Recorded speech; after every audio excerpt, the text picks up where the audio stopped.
The MyPillow dude, Mike Lindell, has been having multiple meltdowns seemingly on a weekly basis. And so he just launched some TV network. I literally didn't even hear of it until I saw this clip. And he's deciding to go full civil war against other conservatives. Take a look. That's when Fox went silent on us. We badmouth Fox every night here on this show. Shame on Fox. They've done more damage to our country than all the bad media combined because we expected them to speak out.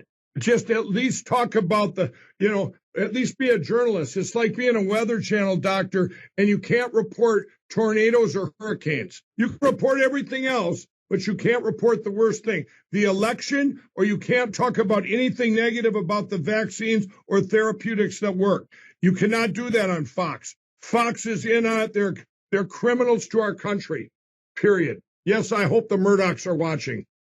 Damn. So he's saying Fox is worse than CNN and MSNBC and the other networks. They're criminals because he feels burned by them the most. Now, what are his main gripes? He says, look, you're too pro-vaccine and you're not talking about the rigged election and stop the steal. Have you considered this? You're wrong. You're wrong. And Fox is trying to maintain whatever tiny little shreds of credibility they have left. Have you considered that? Have you considered you're a joke and a mess? And the debate on the vaccine, even though a lot of people seem to think otherwise, it's settled. Like, it is absolutely, in terms of spreading COVID, yeah, it doesn't protect against spreading it anymore. And it's gotten weaker on that front with each new variant. But it still has over 90% protection from severe illness, hospitalization, and death, which means if you want to protect yourself from the worst symptoms of it, you got to get the vaccine. Now, Fox, they probably dabbled in more anti-vax stuff than other networks, but largely they're like, okay, let's not be total psychopaths here. They are correct to not go full anti-vax nonsense. And in the case of your rigged election theories, that's even more concrete. Bro, www.getoverit.net. Like, what are you doing? Biden's been in office for a long time now. What do you think? You're really going to get him out of office? And by the way, the answer is yes. He keeps pushing back the date and coming up with new dates. Like, oh, he's going to be out in October. Oh, he's going to be out. He just keeps pushing it back. Oh, we got the evidence now, bro. Look out, dog. He's going down. I promise you. And then he doesn't. Because of course he's not going to. There is no legal process at this late date to even remove the president other than impeachment or what is it? The mental health amendment or whatever, where it's like, oh, he's literally can't serve. There's no other way. But he's acting like there is a way. You had the Arizona audit where Biden won by more than we even thought he won by on election day.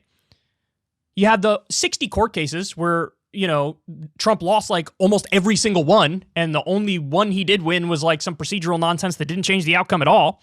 What do you want? What do you want? But he's a psycho. He's a psycho. But look, cheered on. This is internal civil war stuff. It's, I'm so far right that excuse me. I'm so far right. COVID. I'm so far right that I think that that was a joke, by the way. I don't have COVID. Maybe I do. Who knows? So far right that he says like Fox News is left. Come on, son. Come on, dog. I don't know how do you let yourself get this far gone? His story is interesting. He used to be a crackhead, quite literally. I'm not making a joke here. And then he got off of it. But now like he changed his addiction to crack to like addiction to insane conspiracy theories and far-right politics. He just traded one addiction for another.